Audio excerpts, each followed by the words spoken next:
Hello, everyone. My name is Ekaterina Kardakova. I'm an opera singer, voice, and public speaking coach. And this is my podcast, The Sound of Success. Today, I have an interesting guest, as always, Anca Katara, who is a future mindset coach.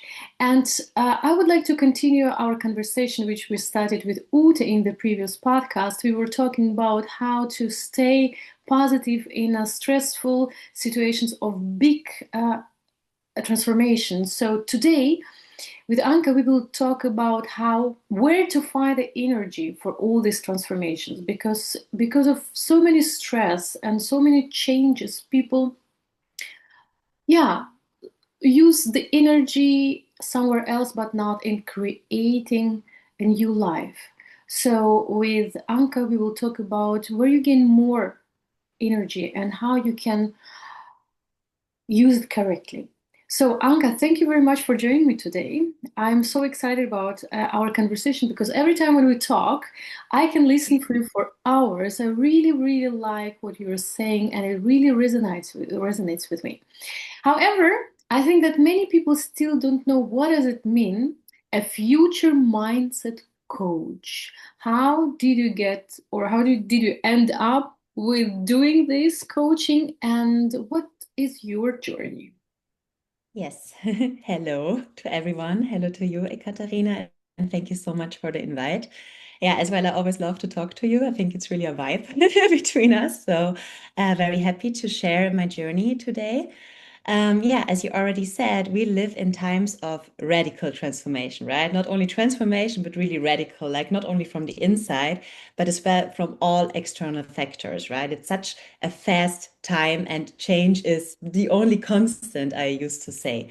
So, what does change? Change and transformation, they demand energy. So, they demand as well energy alignment, and they demand from us that we learn to deal with our energy system in a different way than we did before. So it demands as well energy awareness. And yeah, as a future mindset coach, I believe that the energy of tomorrow, of the future, begins in the now. So the future is now. We have to now take accountability for the changes in the future, not only tomorrow, but starting today, starting right now. And yeah, it's for me about a holistic mindset. So as a future mindset coach, I empower individuals, teams, and as well events, or society actually want to foster societal change to adapt the future skills, and as well to the what the future asks from us, but to change in now. So it's not about only we talk a lot about future skills, right? But for me, it's really about future mindset, about skill set, about heart set, how I call it, like the emotional body, and as well like how we approach it, right? So it's as well about working with different kinds of tools. So I use somatic tools, for example. I use creativity, like I have a big background in the arts. I have a big background in business, and as well in coaching, obviously psychology, like all of this revolving around. And it's as well about bundling all of the skills together to create our unique blueprint, to bring our unique energy to the world, and make a difference, make a change, have an impact. Have the courage. But what And is what do you think where people lose the energy? Because Mm, very often, if you're not aware about where your energy goes or where your focus goes, the energy flows. So, in yeah, terms of social media, I think this is one of the biggest, how to call it, source where we spend a lot of energy, right? yeah, And also true. create maybe not the right mindset or not the vision of the future. What do you say about this? Yeah. So we live really in high speed environments, right? We are actually constantly in a state of overwhelm. I feel our nervous systems all around the world, they're constantly up. Like we're constantly like in stress mode, in reactive mode. We are like from external influences, they fill us, right? So I think it's nearly impossible to stay tuned into our inner rhythm with our inner guidance. I believe we all have a personal energy style, a personally internal rhythm. And we often don't hear it because we cannot, because we're so filled. And that's why actually my number one advice is get out. Like, really take yourself, get out of the noise, the hustle, the digital grip, just retract yourself from life maybe for a bit if you can do it. So I have my own story with this. I'm a mountain goat by origin. I grew up in the Tyrolean Alps, so I know what it is like to be surrounded by nature.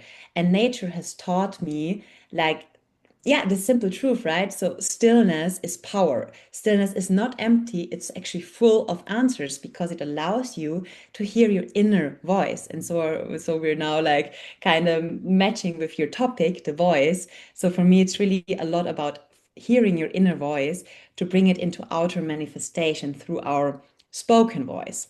And yeah, my methods are stillness, solitude, digital detox. I used to fast twice a year. So I as well, when I fast from everything, not only from food, I retract from social contacts, from like everything. And I so clearly then hear my inner guidance, right? And as well, I think spiritual practice and just spending plain time in nature. And yeah, these are then my retreats from life. But not only, I think they are as well a radical method of a returning to life, being present, being active, like taking ownership of this. And yeah, I think when we disconnect from the outside world, we reconnect to our own internal frequency, to our internal signal. And as well, this is where our true, authentic energy becomes alive. This is very interesting what you were saying because now I came up with the idea. We're living both in Berlin, and here there are lots of things are happening at the same time. Not only the traffic, because last time you said, "Oh, the Yeah, traffic is crazy," but yeah, also we have so many activities, so many people, blah yeah, blah blah. Don't you think, or at least what I observe, that you're very, you know, advanced in terms of listening to your inner voice because you're doing it for many years and you're teaching people how to do that. However, I observe many people who have the resistance to stay alone, to this still around because you're used to, or, you know, instead of going out the city and just being calm, usually people just say, oh, I have to do something or have to reduce my stress by partying more, because in Berlin you can party really 24/7 every day. And people choose partying, yeah, and then they feel, or at least what my some acquaintance or people around me say, they feel empty, they feel lonely, and but this is the only solution they can find. So this, I think that there is my short monologue was because of, I observe that many people have the resistance yeah, to this absolutely. um, Yeah, stillness, calmness, listening, or yeah, maybe even fear to hear the truth, yeah, to transform. But however, the outer transformation, all these changes, they influence us a lot. So people are forced to think about how can I change myself in these hard times. But the resistance is still there. How absolutely. how to start to listen to yourself, especially for those one who is so afraid of being yourself, truth self, because you're used to, play a role, have these masks, be compatible to, nice, be liked by everyone. Yeah. Where to start? I think it's really about where you stand with your nervous system. So you just talked about partying.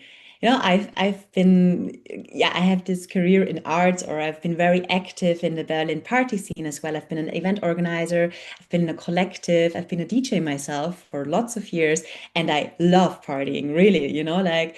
But I feel it can be an outlet for energy, but as well it can drain your energy. I recently actually held a speech about that topic, how we can channel energy on the dance floor. Because the problem with partying in Berlin is hedonism. And it's hedonism that is unconscious, right? So I feel a lot of people are just running away. They're running away from their responsibility, as you said, from their inner voice, taking accountability for looking at their own truth because they're fucking scared, they're fucking afraid. And I get it, I've been there, I've done that. But I feel at some point because partying was as well, I feel, my catalyst for starting my inner transformation. Because partying, actually, I think I meditated the first time in my life on a dance floor. So, like the rhythm, external rhythm, has like a very strong influence on our internal rhythms. Like I recently read a study about this, and this is well what I used in my speech. So, external rhythm, like a baseline, can influence our brainwave patterns, our heart rates, and our breath. So it's really, really powerful, and it's a catalyst for societal transformation and for nervous system regulation in community. So that's actually really powerful. And in partying together, collective partying, in emergence, in dance, in movement, in as well these trance states, there lies a lot of healing potential. There's still as well, I feel, undiscovered on a scientific level. So there's a lot, yeah, of potential for further research to emerge. So I would never say that only stillness is the answer, right? It depends on where you stand with your personal nervous system regulation. Because if you have a super dysregulated nervous system, stillness won't give you peace. Stillness will bring you in, yeah, in like a state of arousal, but not in a very good way, right? So I think it's really as well about being conscious where we can start. And for example, I've been partying, I partied in the weekend, and it gave me so much energy. Like it gave me the energy of the community, of the music. I feel we can really serve as a channel or use our body as a channel to, I always do like this, to get this energy from the sound, from this collective, and use it for ourselves, and as well take it and put it into our life. And this is where my future mindset coach perspective comes in. I'm really thinking about how we can use this heightened energy to build rituals, to build a rhythm, to channel visions, for example, like this party energy. It's a great energy to put that inspiration into movement. I feel a lot of people just get stuck in that, right? And as well, the energy gets stuck or they get depleted of energy because they're not aware of their own energy system and energy architecture. Yeah, and this is where I come in, actually.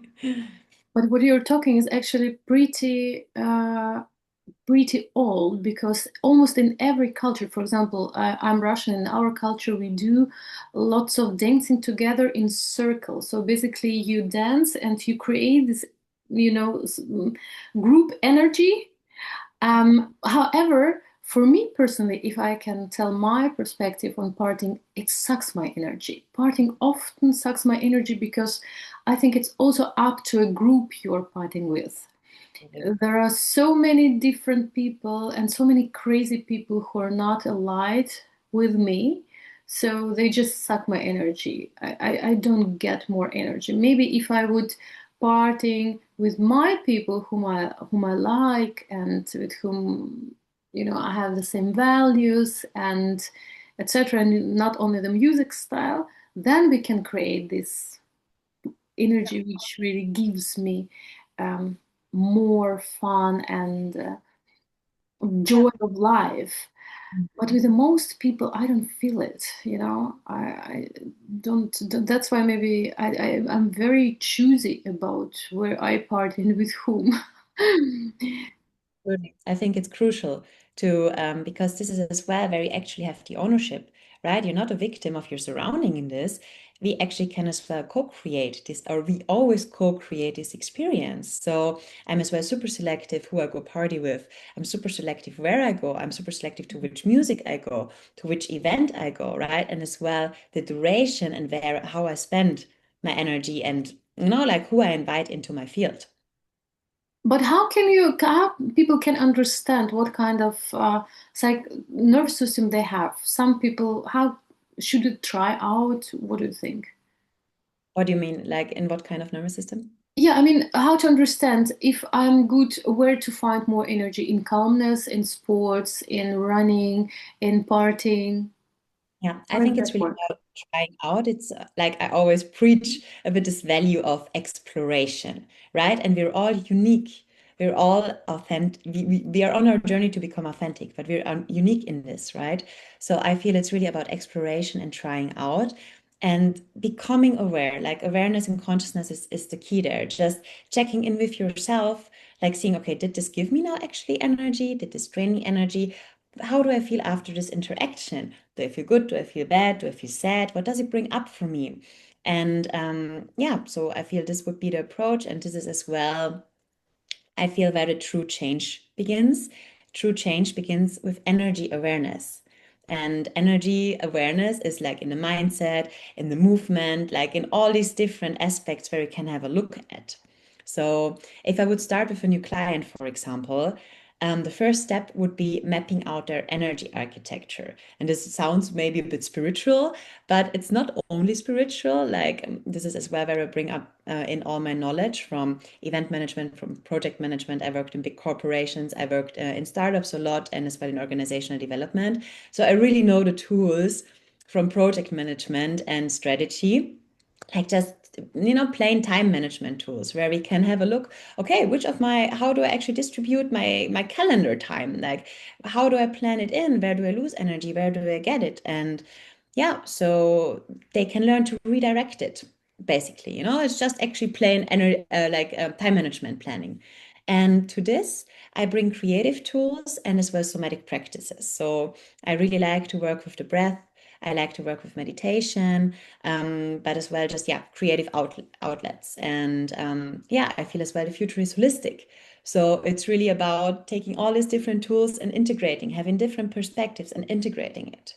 And yeah, so a lot of people are suffering from burnout nowadays. I had it myself once. And as well, I struggled with depression in the past. And I feel like now I know that it was not about doing too much, it's about doing the wrong things. It's about doing the things that drain your energy. It's about being misaligned with your own inner rhythm and guidance. Yeah. Absolutely. I know what is a burnout. I had several of them. However, could you maybe tell me step by step, firstly, how to train yourself to notice where your energy goes for better things, how to create this, maybe energy calendar, or how to call it, Mhm. so people really can are aware of the, how much energy they have for what, Yeah. and how can you balance that? Yeah.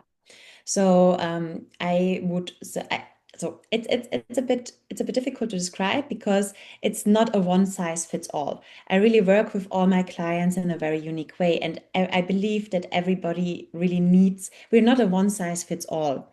We're really unique in everything, and this is as well how I try to understand the people I work with or my clients. So one example could be we have a look at the calendar together, we map out and see, okay, how can we distribute tasks differently, and what as well are development challenges. I always like not to give a homework but a development challenge. So I work with tools like smart goals, if you know these. So we try to break down goals in Mm. a very measurable, actionable way. Right. So a lot of people never heard of, deadlines, or I mean, they heard of deadlines, but they don't know how to set them properly. They don't know how to set this in a motivational way.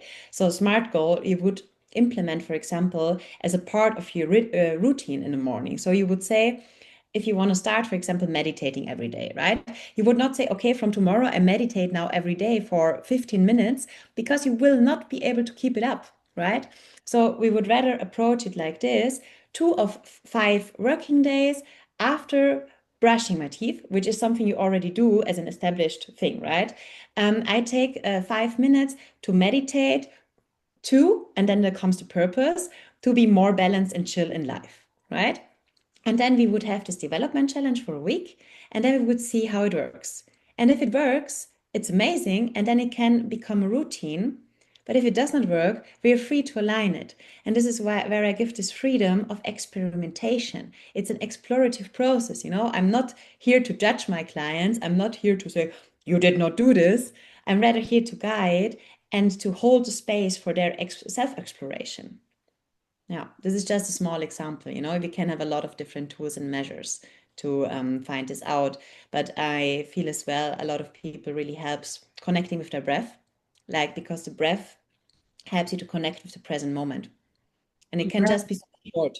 You for sure know this, as an opera singer and voice coach, like but how, also breath is a part of the nerve system. So through yeah, breath, you can really exactly. influence your body and mind a lot.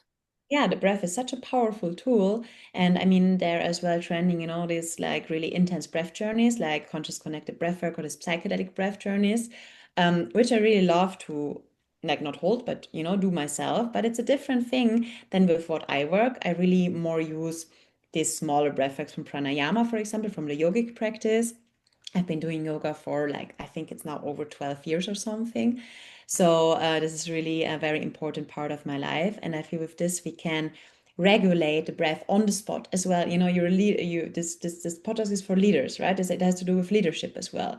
So if you have a lot to do, you might not have the time for doing this, but like a 2-minute breath work, you can always implement. You can even do it when you're sitting in the tram. You can do it when you're waiting for your next appointment. You can even do it in the meeting, and you always have this tool present. So I feel this is really an important factor for energy boost. Hmm. And what else? Yes, as well the voice, obviously. What I never did in the past was sighing. I would always yeah, push it away, right? I would always try to be calm and to not be seen. And sighing and just expressing what is there, it has been such an energy boost for me. So now a lot of people as well get triggered by this. I got triggered by this myself in the past, but now sighing is one of my most powerful release, or just, making noise. As well when I'm angry, just screaming, not to other people, but maybe screaming in a pillow, but giving the voice, giving the stuck energy, getting it in movement, right? Getting it out. And this is, I feel, for example, fear. I feel it's just accumulation of stuck energy. So we have to do things to get it out, to bring it into expression. And yeah, what I said already before, inner voice is outer voice, like expressing our inner voice with the outer voice, making ourselves heard, like bringing our message across, conveying this, and taking ownership of our voice to bring it to the world, right? So this would be a tool as well. Shaking would Mhm. be a tool that is like really nice. For example, when you for sure know it yourself as well in front, like on the stage or something, before you can just shake. This is really a reset for your nervous system, for the whole body, dancing, just movement in general. Like there are a lot of different tools we can use. Interesting. I had a podcast with one colleague of mine, with Aideen, and she's also very spiritual. She teaches how to use the voice in a spiritual way with all these ohms, etc.